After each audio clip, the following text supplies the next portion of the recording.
The Last Hieroglyph by Clark Ashton Smith, originally published 1935. Read by Darrell T. Smith II for my channel, Quasar Spectra. The world itself, in the end, shall be turned to a round cipher. Old prophecy of Zothique. Nushain, the astrologer, had studied the circling orbs of night from many far separated regions, and had cast, with such skill as he was able to command, the horoscopes of a myriad men, women, and children. From city to city, from realm to realm he had gone, abiding briefly in any place, for often the local magistrates had banished him as a common charlatan, or elsewise in due time his consultants had discovered the error of his predictions and had fallen away from him. Sometimes he went hungry and shabby, and small honor was paid to him anywhere. The sole companions of his precarious fortunes were a wretched mongrel dog that had somehow attached itself to him in the desert town of Zulbasayir, and a mute, one-eyed Negro whom he had bought very cheaply in Euros. He had named the dog Ansarath after the canine star, and had called the Negro Muzda, which was a word signifying darkness. In the course of his prolonged itinerations, the astrologer came to Shylock and made his abode in its capital, Umaus, which had been built above the shards of an elder city of the same name, long since destroyed by a sorcerer's wrath. Here Nushain lodged with Ansarath and Muzda in a half-ruinous attic of a rotting tenement, and from the tenement's roof Nushain was wont to observe the positions and movements of the sidereal bodies on evenings not obscured by the fumes of the city. At intervals, some housewife or jade, some porter or huckster or petty merchant would climb the decaying stairs to his chamber and would pay him a small sum for the nativity which he plotted with immense care by the aid of his tattered books of astrological science. When, as often occurred, he found himself still at a loss regarding the significance of some heavenly conjunction or opposition after poring over his books, he would consult Ansarath and would draw profound auguries from the variable motions of the dog's mangy tail or his actions in searching for fleas. Certain of these divinations were fulfilled to the considerable benefit of Nushain's renown in Umaus. People came to him more freely and frequently, hearing that he was a soothsayer of some note, and moreover he was immune from prosecution owing to the liberal laws of Shylock, which permitted all the sorcerous and mantic arts. It seemed, for the first time, that the dark planets of his fate were yielding to auspicious stars for this fortunate, and the coins which accrued thereby to his purse. He gave thanks to Vergama, who, throughout the whole continent of Zothique, was deemed the most powerful and mysterious of the genii, and was thought to rule over the heavens as well as the earth. On a summer night, when the stars were strewn thickly like a fiery sand on the black azure vault, Nushain went up to the roof of his lodging place. As was often his custom, he took with him Muzda, whose one eye possessed a miraculous sharpness and had served well on many occasions to supplement the astrologer's own rather nearsighted vision. Through a well-codified system of signs and gestures, the mute was able to communicate the result of his observations to Nushain. On this night, the constellation of the great dog, which had presided over Nushain's birth, was ascendant in the east. Regarding it closely, the dim eyes of the astrologer were troubled by a sense of something unfamiliar in its configuration. He could not determine the precise character of the change till Muzda, who evinced much excitement, called his attention to 3 new stars of the second magnitude, which had appeared in close proximity to the dog's headquarters.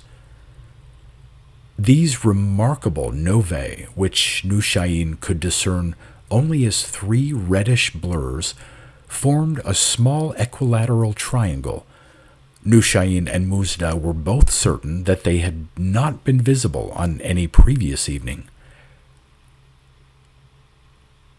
"By Vergama, this is a strange thing," swore the astrologer, filled with amazement and dumbfoundment. He began to compute the problematic influence of the novae on his future reading of the heavens, and perceived at once that they would exert, according to the law of astral emanations, a modifying effect on his own destiny, which had been so largely controlled by the dog. He could not, however, without consulting his books and tables, decide the particular trend and import of this supervening influence, though he felt sure that it was most momentous, whether for his bale or welfare. Leaving Muzda to watch the heavens for other prodigies, he descended at once to his attic. There, after collating the opinions of several old-time astrologers on the power exerted by novae, he began to recast his own horoscope. Painfully and with much agitation, he labored throughout the night and did not finish his figurings till the dawn came to mix a deathly grayness with the yellow light of the candles. There was, it seemed, but one possible interpretation of the altered heavens. The appearance of the triangle of novae in conjunction with the dog signified clearly that Nushayin was to start ere long on an unpremeditated journey, which would involve the transit of no less than 3 elements. Muzda and Ansarat were to accompany him, and 3 guides, appearing successfully at the proper times, would lead him toward a destined goal. So much his calculations had revealed, but no more. There was nothing to foretell whether the journey would prove auspicious or disastrous, nothing to indicate its bourne, purpose, or direction. The astrologer was much disturbed by this somewhat singular and equivocal augury. He was ill-pleased by the prospect of an imminent journey, for he did not wish to leave Umaus, among whose credulous people he had begun to establish himself, not without success. Moreover, a strong apprehension was roused within him by the oddly manifold nature and veiled outcome of the journey. All this, he felt, was suggestive of the workings of some occult and perhaps sinister providence, and surely it was no common traveling which would take him through 3 elements and would require a triple guidance. During the nights that followed, he and Muzda watched the mysterious novae as they went over toward the west behind the bright flaming dog. And he puzzled interminably over his charts and volumes, hoping to discover some error in the reading he had made. But always, in the end, he was compelled to the same interpretation. More and more, as time went on, he was troubled by the thought of that unwelcome and mysterious journey which he must make. He continued to prosper in Umaus, and it seemed that there was no conceivable reason for his departure from that city. He was as one who awaited a dark and secret summons, not knowing whence it would come, nor at what hour. Throughout the days, he scanned with fearful anxiety the faces of his visitors, deeming that the first of the 3 star-predicted guides might arrive unheralded and unrecognized among them.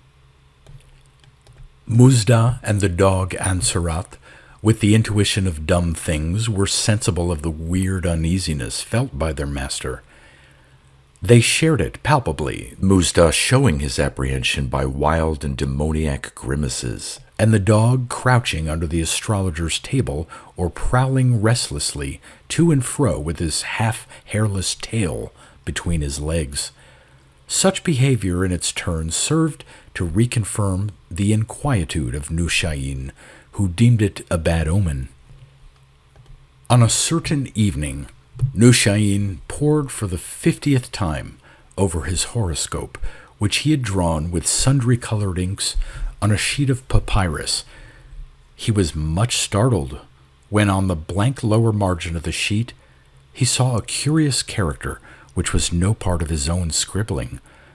The character was a hieroglyph written in dark bituminous brown, and seeming to represent a mummy whose shroudings were loosened about the legs and whose feet were set in the posture of a long stride. It was facing toward that quarter of the chart where stood the sign indicating the great dog, which, in Zothique, was a house of the zodiac. Nushayin's surprise turned to a sort of trepidation as he studied the hieroglyph. He knew that the margin of the chart had been wholly clear on the previous night, and during the past day he had not left the attic at any time. Muzda, he felt sure, would never have dared to touch the chart, and moreover the Negro was little skilled in writing. Among the various inks employed by Nushayin there was none that resembled the sullen brown of the character, which seemed to stand out in a sad relief on the white papyrus. Nushayin felt the alarm of one who confronts a sinister and unexplainable apparition. No human hand, surely, had inscribed the mummy-shapen character, like the sign of a strange outer planet about to invade the houses of his horoscope. Here, as in the advent of the three novae, an occult agency was suggested. Vainly, for many hours, he sought to unriddle the mystery, but in all his books there was naught to enlighten him, for this thing, it seemed, was wholly without precedent in astrology. During the next day, he was busied from morn till eve with the plotting of those destinies ordained by the heavens for certain people of Umaus. After completing the calculations with his usual toilsome care, he unrolled his own chart once more, albeit with trembling fingers. An eeriness that was nigh to panic seized him when he saw that the brown hieroglyph no longer stood on the margin, but was now placed like a striding figure in one of the lower houses, where it still fronted toward the dog, as if advancing on that ascendant sign. Henceforth, the astrologer was fevered with the awe and curiosity of one who watches a fatal but inscrutable portent. Never during the hours that he had pondered above it was there any change in the intruding character, and yet, on each successive evening when he took out the chart, he saw that the mummy had strode upward into a higher house, drawing always nearer to the house of the dog. There came a time when the figure stood on the dog's threshold, portentous with mystery and menace that were still beyond the astrologer's divining. It seemed to wait while the night wore on and was shot through with the gray wefting of dawn. Then, overworn with his prolonged studies and vigils, Nushayin slept in his chair. Without the troubling of any dream, he slept, and Muzda was careful not to disturb him, and no visitors came to the attic on that day. So the morn and the noon and the afternoon went over, and their going was unheeded by Nushayin. He was awakened at eve by the loud and dolorous howling of Ansarat, which appeared to issue from the room's farthest corner. Confusedly, ere he opened his eyes, he became aware of an odor of bitter spices and piercing natron. Then, with the dim webs of sleep not wholly swept from his vision, he beheld, by the yellowy tapers that Muzda had lighted, a tall, mummy-like form that waited in silence beside him. The head, arms, and body of the shape were wound closely with bitumen-colored cerements, but the folds were loosened from the hips downward, and the figure stood like a walker, with one brown, withered foot in advance of its fellow. Terror quickened in Nushain's heart, and it came to him that the shrouded shape, whether lich or phantom, resembled the weird, invasive hieroglyph that had passed from house to house through the chart of his destiny. Then, from the thick swathings of the apparition, a voice issued indistinctly, saying, "Prepare yourself, O Nushain, for I am the first guide of that journey which was foretold to you by the stars." Ansarat, cowering beneath the astrologer's bed, was still howling his fear of the visitant, and Nushain saw that Muzda had tried to conceal himself in company with the dog. Though a chill as of imminent death was upon him, and he deemed the apparition to be death itself, Nushain arose from his chair with that dignity proper to an astrologer, which he had maintained through all the vicissitudes of his lifetime. He called Muzda and Ansarat from their hiding place, and the two obeyed him, though with many cringings before the dark, muffled mummy. With the comrades of his fortune behind him, Nushain turned to the visitant. "I am ready," he said in a voice whose quavering was almost imperceptible, "but I would take with me certain of my belongings." The mummy shook his mobile head. "It were well to take with you nothing but your horoscope, for this alone shall you retain in the end." Nushain stooped above the table on which he had left his nativity. Before he began to roll the open papyrus, he noticed that the hieroglyph of the mummy had vanished. It was as if the written symbol, after moving athwart his horoscope, had materialized itself in the figure that now attended him. But on the chart's nether margin, in remote opposition to the dog, was the sea-blue hieroglyph of a quaint merman with carp-like tail and head half human, half apish, and behind the merman was the black hieroglyph of a small barge. Nushain's fear for a moment was subdued by wonder, but he rolled the chart carefully and stood holding it in his right hand. "Come," said the guide. "Your time is brief, and you must pass through the three elements that guard the dwelling place of Vergama from unseasonable intrusion." These words, in a measure, confirmed the astrologer's divinations, but the mystery of his future fate was in no wise lightened by the intimation that he must enter, presumably at the journey's end, the dim house of that being called Vergama, whom some considered the most secret of all the gods, and others the most cryptical of demons.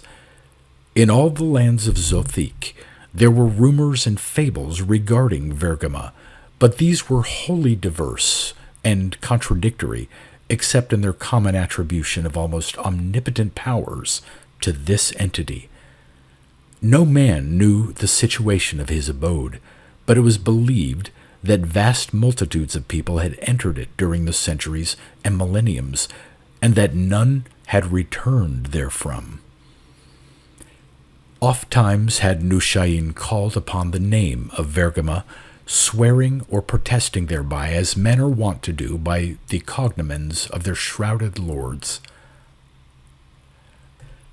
But now, hearing the name from the lips of his macabre visitor, he was filled with the darkest and most eerie apprehensions. He sought to subdue these feelings and to resign himself to the manifest will of the stars. With Muzda and Ansarat at his heels, he followed the striding mummy, which seemed little hampered, if at all, by its trailing cerements. With one regretful backward glance at his littered books and papers, he passed from the attic room and down the tenement stairs.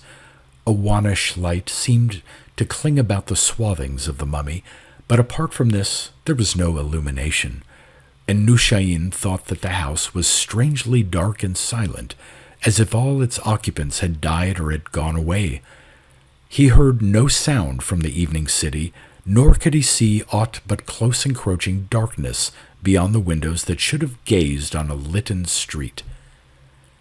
Also it seemed that the stairs had changed and lengthened, giving no more on the courtyard of the tenement, but plunging deviously into an unsuspected region of stifling vaults and foul, dismal, nitrous corridors. Here the air was pregnant with death, and the heart of Nushayin failed him. Everywhere, in the shadow-curtained crypts and deep-shelved recesses, he felt the innumerable presence of the dead. He thought that there was a sad sighing of stirred cerements, a breath exhaled by long stiffened cadavers, a dry clicking of lipless teeth beside him as he went. But darkness walled his vision, and he saw nothing save the luminous form of his guide, who stalked onward as if through a natal realm. It seemed to Nushayin that he passed through boundless catacombs in which were housed the mortality and corruption of all ages. Behind him still he heard the shuffling of Muzda, and at whiles the low, frightened whine of Ansarat. So he knew that the twain were faithful to him.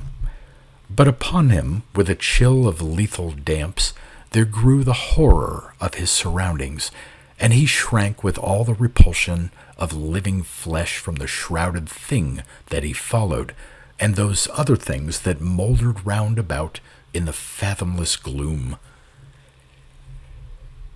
Half thinking to hearten himself by the sound of his own voice, he began to question the guide, though his tongue clove to his mouth as if palsied. Is it indeed Vergama and none other who has summoned me forth upon this journey? For what purpose has he called me, and in what land is his dwelling? Your fate has summoned you, said the mummy. In the end, at the time appointed, and no sooner you shall learn the purpose. As to your third question, you would be no wiser if I should name the region in which the house of Vergama is hidden from mortal trespass, for the land is not listed on any terrene chart, nor map of the starry heavens. These answers seemed equivocal and disquieting to Nushayin, who was possessed by frightful forebodings as he went deeper into the subterranean charnels. Dark, indeed, he thought, must be the goal of a journey whose first stage had led him so far amid the empire of death and corruption, and dubious, surely, was the being who had called him forth and had sent to him as the first guide a sear and shrunken mummy clad in the tomb's habiliments. Now, as he pondered these matters almost to frenzy, the shelfy walls of the catacomb before him were outlined by a dismal light, and he came after the mummy into a chamber where tall candles of black pitch in sockets of tarnished silver burned about an immense and solitary sarcophagus.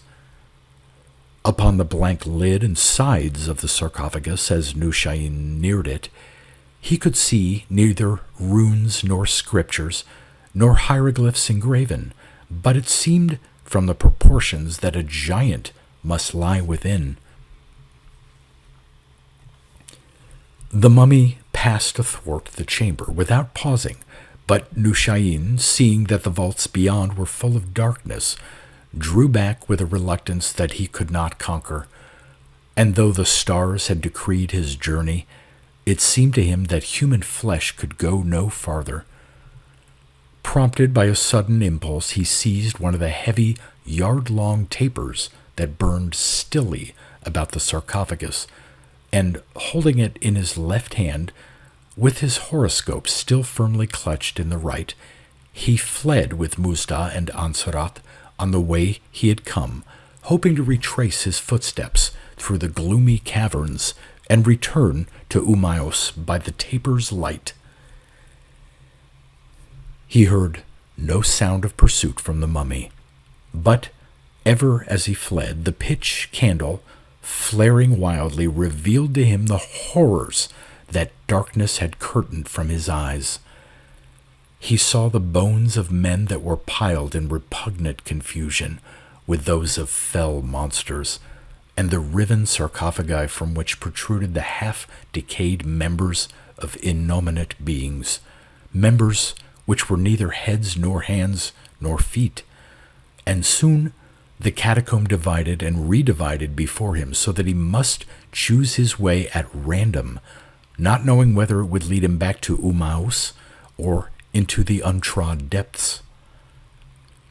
Presently he came to the huge, browless skull of an uncouth creature, which reposed on the ground with upward-gazing orbits, and beyond the skull was the monster's moldy skeleton, wholly blocking the passage.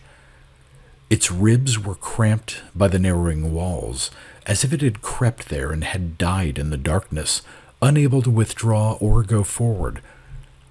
White spiders, demon-headed and large as monkeys, had woven their webs in the hollow arches of the bones, and they swarmed out interminably as Nushayin approached, and the skeleton seemed to stir and quiver as they seethed over it abhorrently and dropped to the ground before the astrologer.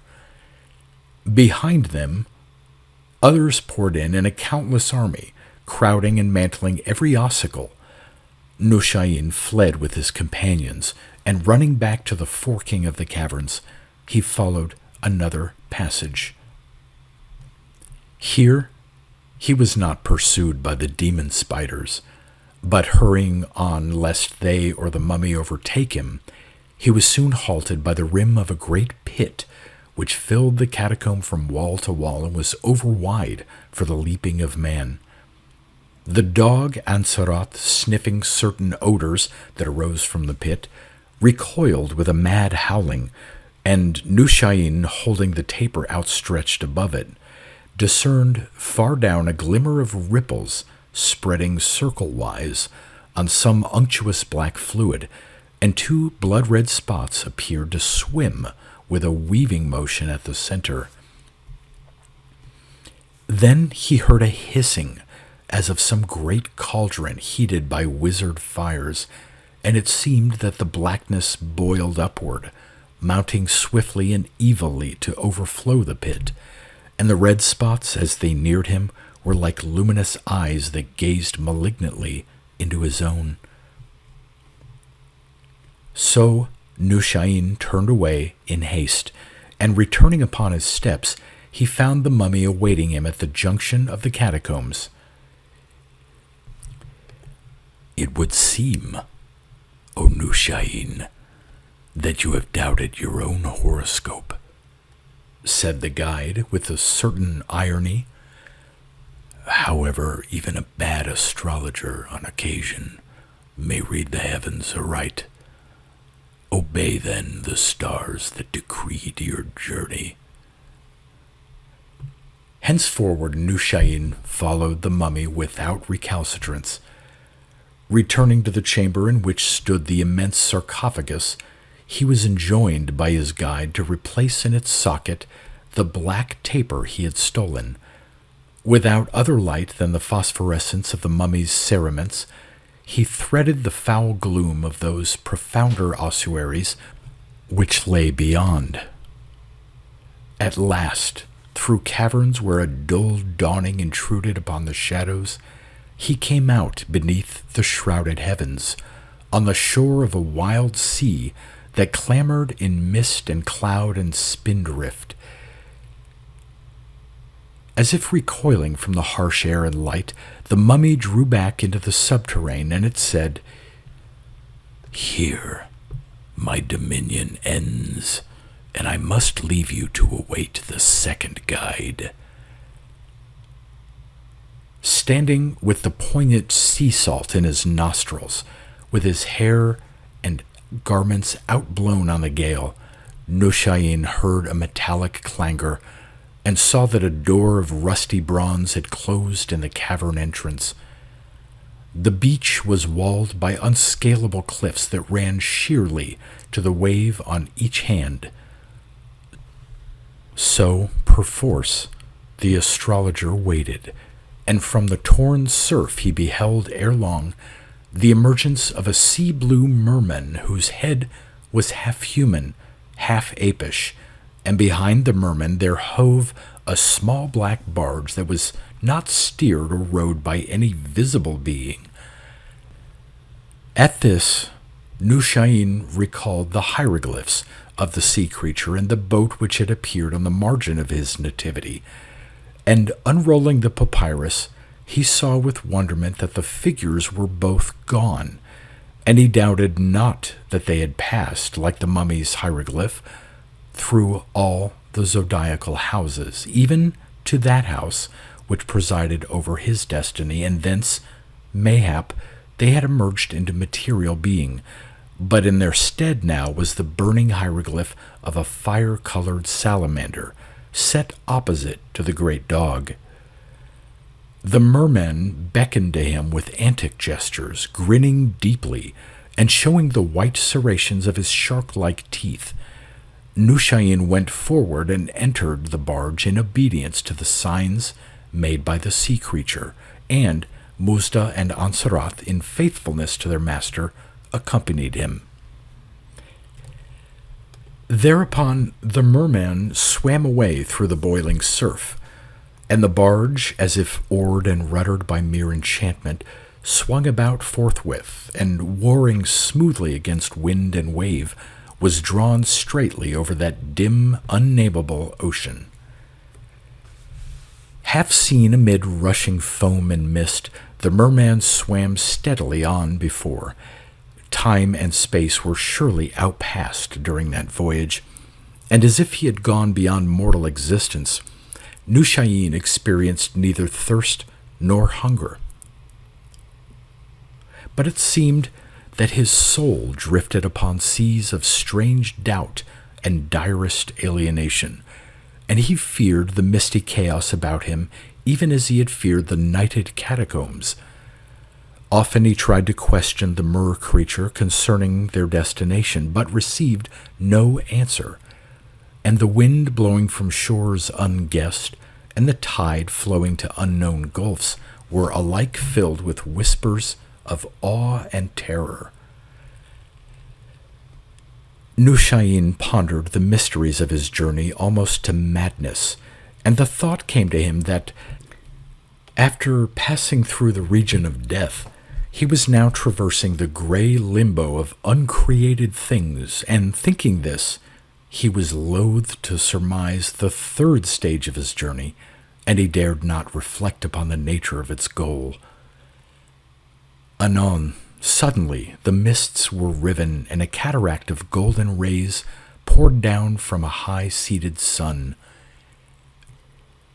Near at hand, to the lee of the driving barge, a tall island hove with verdurous trees and light, shell-shaped domes, and blossomy gardens hanging far up in the dazzlement of noon. There, with a sleepy purling, the surf was hilled on a low, grassy shore that had not known the anger of storm, and fruited vines and full-blown flowers were pendant above the water. It seemed that a spell of oblivion and slumber was shed from the island, and that any who landed thereon would dwell inviolable forever in sun-bright dreams. Nushayin was seized with a longing for its green, bowery refuge, and he wished to voyage no further into the dreadful nothingness of the mist-bound ocean. and between his longing and his terror, he quite forgot the terms of that destiny which had been ordained for him by the stars. There was no halting nor swerving of the barge, but it drew still nearer to the isle in its coasting, and Nushayin saw that the intervening water was clear and shallow, so that a tall man might easily wade to the beach. He sprang into the sea, holding his horoscope aloft, and began to walk toward the island, and Muzda and Ansarat followed him, swimming side by side. Though hampered somewhat by his long wet robes, the astrologer thought to reach that alluring shore, nor was there any movement on the part of the merman to intercept him. The water was midway between his waist and his armpits, and now it lapped at his girdle, and now at the knee-folds of his garment, and the island vines and blossoms drooped fragrantly above him. Then, being but a step from that enchanted beach, he heard a great hissing, and saw that the vines, the boughs, the flowers, the very grasses, were intertwined and mingled with 1,000,000 serpents, writhing endlessly to and fro in hideous agitation. From all parts of that lofty island the hissing came, and the serpents, with foully mottled volumes, coiled, crept, and slithered upon it everywhere, and no single yard of its surface was free from their defilement, or clear for human treading. Turning seaward in his revulsion, Nushayin found the merman and the barge waiting close at hand. Hopelessly, he re-entered the barge with his followers, and the magically driven boat resumed its course. And now, for the first time, the merman spoke, saying over his shoulder in a harsh, half-articulate voice, not without irony, "It would seem, O Nushayin, that you lack faith in your own divinations. However, even the poorest of astrologers may sometimes cast a horoscope correctly. Cease then to rebel against that which the stars have written." The barge drove on, and the mists closed heavily about it, and the noon-bright island was lost to view. After a vague interim, the muffled sun went down behind inchoate waters and clouds, and a darkness as of primal night lay everywhere. Presently, through the torn wrack, Nushayin beheld a strange heaven, whose signs and planets he could not recognize, and at this there came upon him the black horror of utmost dereliction. Then the mists and clouds returned, veiling that unknown sky from his scrutiny, and he could discern nothing but the merman, who was visible by a wan phosphor that clung always about him in his swimming. Still the barge drove on, and in time it seemed that a red morning rose stifled and conflagrant behind the mists. The boat entered the broadening light, and Nushayin, who had thought to behold the sun once more, was dazzled by a strange shore where flames towered in a high, unbroken wall, feeding perpetually, to all appearances, on bare sand and rock. With a mighty leaping and a roar as of blown surf, the flames went up, and a heat like that of many furnaces smote far on the sea. Swiftly the barge neared the shore, and the merman, with uncouth gestures of farewell, dived and disappeared under the waters.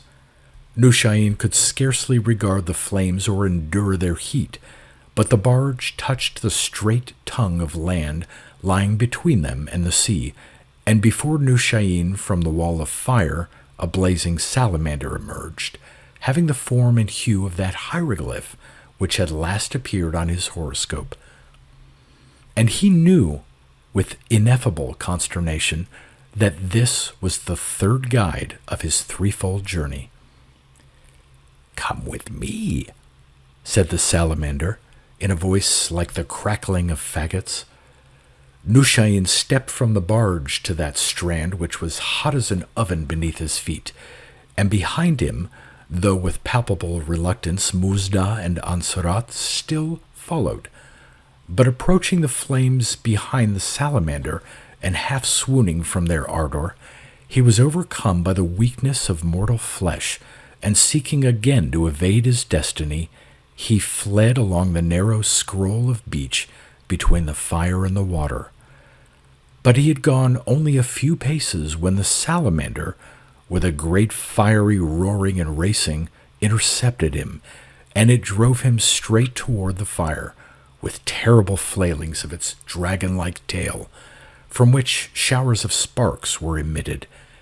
He could not face the salamander, and he thought the flames would consume him like paper as he entered them.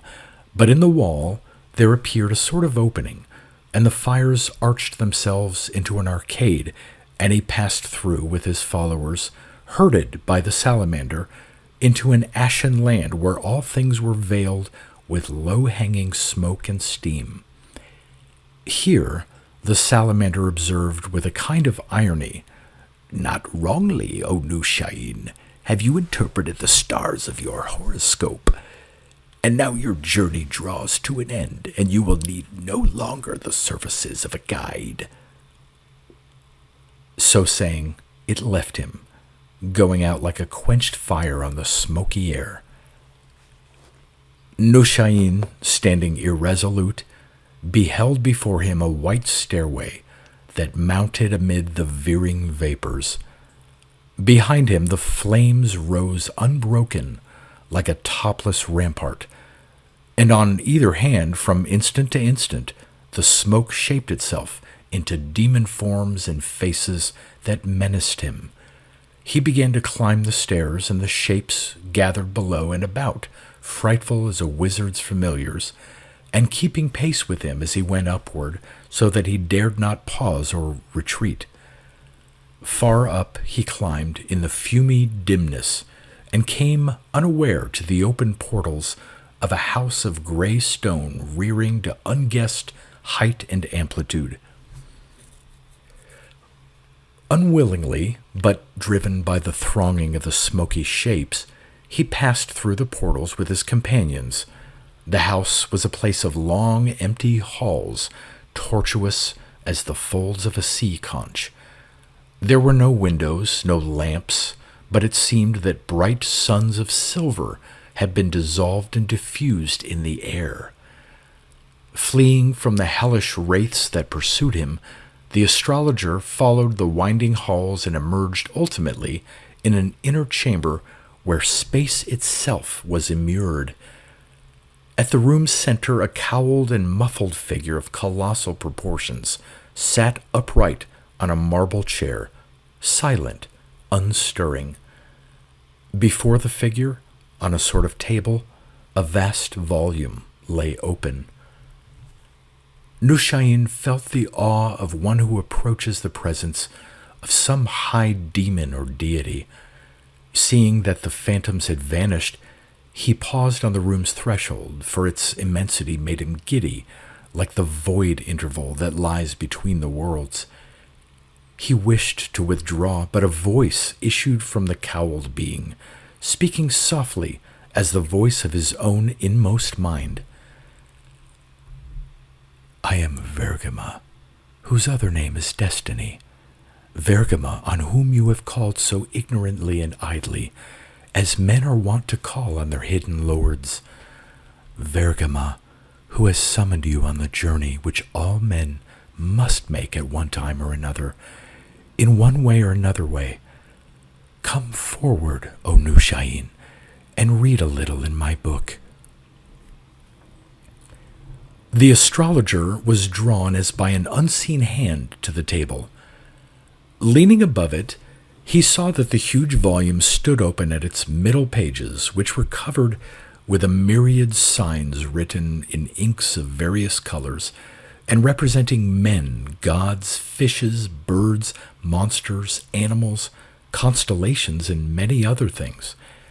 At the end of the last column of the right-hand page, where little space was left for other inscriptions, Nushain beheld the hieroglyphs of an equal-sided triangle of stars, such as had lately appeared in proximity to the dog, and following these, the hieroglyphs of a mummy, a merman, a barge, and a salamander, resembling the figures that had come and gone on his horoscope, and those that had guided him to the house of Vergama. "In my book," said the cowled figure, "the characters of all things are written and preserved. All visible forms in the beginning were but symbols written by me, and at the last they shall exist only as the writing of my book. For a season they issue forth, taking to themselves that which is known as substance. It was I, O Nushayin, who set in the heavens the stars that foretold your journey. I who sent the three guides, and these things, having served their purpose, are now but in foliate ciphers as before." Vergama paused, and an infinite silence returned to the room, and a measureless wonder was upon the mind of Nushayin. Then the cowled being continued. "Among men, for a while, there was that person called Nushayin the astrologer, together with the dog Ansarat and Muzda, who followed his fortunes. But now, very shortly, I must turn the page, and before turning it must finish the writing that belongs thereon." Nushayin thought that a wind arose in the chamber, moving lightly with a weird sigh, though he felt not the actual breath of its passing. But he saw that the fur of Ansarat, cowering close beside him, was ruffled by the wind. Then, beneath his marveling eyes, the dog began to dwindle and wither, as if seared by a lethal magic, and he lessened to the size of a rat, and thence to the smallness of a mouse and the lightness of an insect, though preserving still his original form. After that, the tiny thing was caught up by the sighing air, and it flew past Nushayin as a gnat might fly, and following it he saw the hieroglyph of a dog was inscribed suddenly beside that of the salamander at the bottom of the right-hand page. But apart from this, there remained no trace of Ansarat. Again a wind breathed in the room, touching not the astrologer, but fluttering the ragged raiment of Muzda, who crouched near to his master as if appealing for protection. And the mute became shrunken and shriveled, turning at last to a thing light and thin as the black tattered wing shard of a beetle, which the air bore aloft. And Nushayin saw that the hieroglyph of a one-eyed Negro was inscribed, following that of the dog, but aside from this, there was no sign of Muzda. Now, perceiving clearly the doom that was designed for him, Nushayin would have fled from the presence of Vergama. He turned from the outspread volume and ran toward the chamber door, his worn, tawdry robes of an astrologer flapping about his thin shanks. But softly in his ear as he went there sounded the voice of Vergama. "Vainly do men seek to resist or evade that destiny which turns them to ciphers in the end. In my book, O Nushayin, there is room even for a bad astrologer." Once more the weird sighing arose, and a cold air played upon Nushayin as he ran, and he paused midway in the vast room as if a wall had arrested him. Gently the air breathed on his lean, gaunt figure, and it lifted his graying locks and beard, and it plucked softly at the roll of papyrus which he still held in his hand. To his dim eyes the room seemed to reel and swell, expanding infinitely, borne upward, around and around in a swift, vertiginous swirling. He beheld the seated shape as it loomed ever higher above him in cosmic vastness. Then the god was lost in light, and Nushayin was a weightless and exile thing. the withered skeleton of a lost leaf, rising and falling on the bright whirlwind. In the book of Vergama, at the end of the last column of the right-hand page, there stood the hieroglyph of a gaunt astrologer carrying a furled nativity. Vergama leaned forward from his chair and turned the page.